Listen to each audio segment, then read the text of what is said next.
আসসালামু আলাইকুম। আমি doctor S M Zulfikar Helal. আমি নেফ্রোলজিস্ট, ধানমন্ডি ল্যাবের স্পেশালিস্ট হসপিটালের নেফ্রোলজিস্ট সিনিয়র কনসালটেন্ট। আগামী 12 তারিখ মানে 12ই মার্চ আমাদের ওয়ার্ল্ড কিডনি ডে। আমাদের এবারের প্রতিপাদ্য হলো সকলের জন্য কিডনি স্বাস্থ্য, মানুষকে যত্ন করা এবং গ্রহকে রক্ষা করা। কিন্তু আমাদের এটা এবার রমজান মাসে পড়ে গিয়েছে। আমাদের বাংলাদেশ একটি মুসলিম প্রধান দেশ।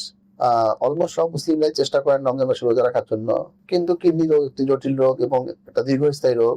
তো এই রমজান মাসে আমাদের কোন কোন রোগীরা রোজা রাখতে পারবেন বা রাখতে পারবেন না, এই বিষয়ে আমি আপনাদেরকে কিছু ধারণা দিব। সাধারণত আমরা যার কিডনি রোগ আছে তার রোজা রাখলে কি কি সমস্যাগুলো হতে পারে। সবচেয়ে বেশি সমস্যা যেটা হয় তাদের লবণের সমস্যা। আপনারা জানেন যে আমাদের বিশেষ করে কিডনি রোগীরা জানেন যে কত লবণ থাকে আমাদের শরীরে, সোডিয়াম পটাশিয়াম লবণ থাকে, এগুলো অ্যাবনর্মাল হয়ে যায়।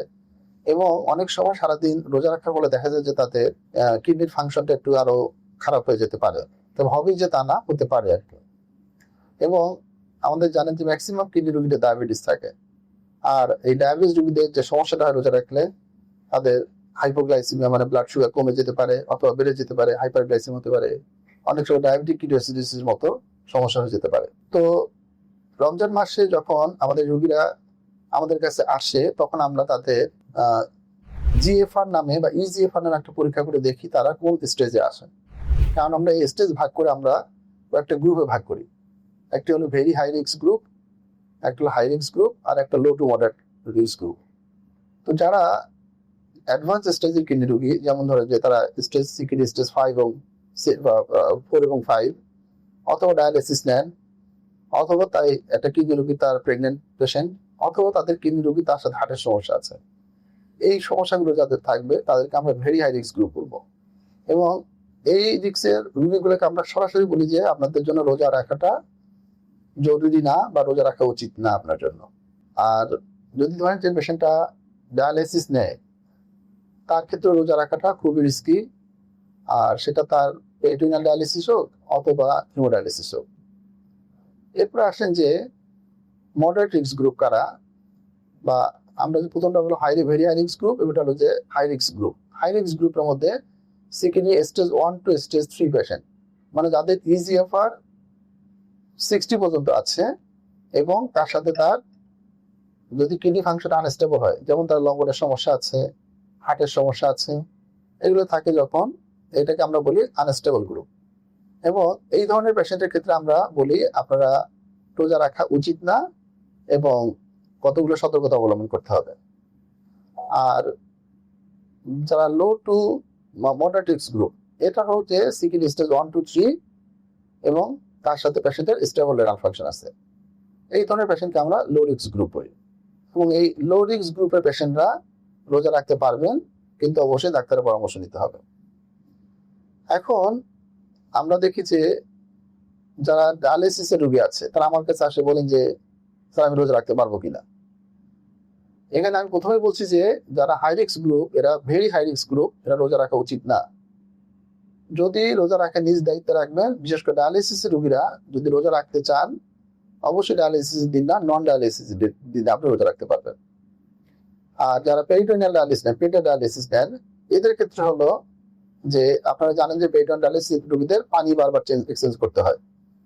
তো এক্ষেত্রে তারা যে পেটের পানিটা 3বার থেকে 4বার চেঞ্জ করবেন রাতের বেলা, এবং শেষ পানিটা চেঞ্জ করবেন, সেখানে টাইকোডেক্সট্রিন নামে একটা সলিউশন আছে, ওটা দিয়ে ওটা পেটে রেখে দিতে হবে এবং দিনের বেলা পেটটাকে পুরো ফাঁকা রাখতে হবে। তো এইভাবে উনি রোজা রাখতে পারবেন।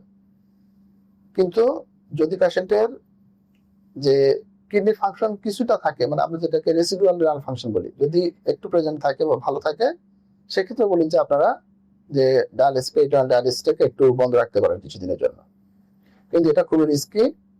এরপরে আসেন যে আমাদের যে এই কিডনি রোগীদেরকে আপনারা জানেন যে আমরা অনেকগুলো ওষুধ ইউজ করি, বিশেষ করে তাদের ব্লাড প্রেশার অনেক বেশি থাকে। এক্ষেত্রে দেখবেন যে আমরা 3টা 4টা ওষুধ দিই, তাও প্রেশার কন্ট্রোল করা যায় না। এবং দেখবেন যে ওদেরকে আমরা ফ্রিকুয়েন্টলি 3বার 4বার করে ওষুধ দেওয়া হয়।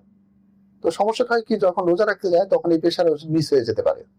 এর ফলে দেখা যায় তার ব্লাড প্রেশার অনেক বেড়ে যাবে এবং দেখবেন যে এর ফলে মানুষের কতগুলো খারাপ ধরনের স্ট্রোক, হার্টের সমস্যা এগুলো দেখা দিতে পারে। এরপর দেখবেন যে আমরা এই রোগীদের ডায়াবেটিস কন্ট্রোল করার জন্য আমরা হিউজ পরিমাণে ইনসুলিন দেই এবং অন্যান্য ওষুধগুলো দিই। তো এই ওষুধগুলো দেখবেন আমরা একটা টাইম হিসাব করে দিই, 2 ঘন্টা আমরা দেখবেন যে দিনে 2 বার বা 3 বারের উপরে দিই। এক্ষেত্রে যখন আমরা জানি যে আমাদের রোজা রাখি, যখন সারাদিন না খেয়ে থাকি, এই এই এই নিয়মগুলো যখন আমাদের ওষুধগুলো টাইম দিয়ে দেওয়া হবে না, তখন অ্যাবনর্মালি সমস্যা হয়ে যাবে। এবং সবচেয়ে বড় যে সমস্যাটা, সারাদিন পানি না খেয়ে থাকার কারণে তাদের যে ডিহাইড্রেশন দেখা দেয়, এবং এই ডিহাইড্রেশন হওয়ার কারণেই এদের লবণের সমস্যা হয় এবং কিডনি পাওয়ার বেড়ে যায়। এরপরে দেখবেন যে এই রোগীগুলোকে আমরা এনিমিয়া হয়, মানে তাদের রক্তের পরিমাণ কমে যায় শরীরে। এখানে আমরা কতগুলো ইনজেকশন দেয় এবং কতগুলো ওষুধ নিয়মিত খেতে বলি। তো এই ওষুধগুলো যদি আপনারা সময় মতো না খান এবং সময় মতো ইনজেকশনগুলো না দেন, তাহলে সেক্ষেত্রে আপনাদের সমস্যা দেখা দিবে। তো আমার উপদেশ যেটা থাকবে, যেহেতু রোজা আমাদের উপর ফরজ করা হয়েছে, তো আপনারা যারা কিডনির অ্যাডভান্স স্টেজে আছেন, যারা ভেরি হাই রিস্ক গ্রুপে আছেন, এরা রোজা রাখবেন না। এবং এক্ষেত্রে আমাদের ধর্মীয় যে বিধান আছে, আপনার অন্যকে দিয়ে রোজা রাখালেন, অন্যকে খাওয়াই দিলেন, এটা আল্লাহ আপনার রোজা কবুল করবেন এটি। তো আমি এবারে শেষ করছি। ধন্যবাদ।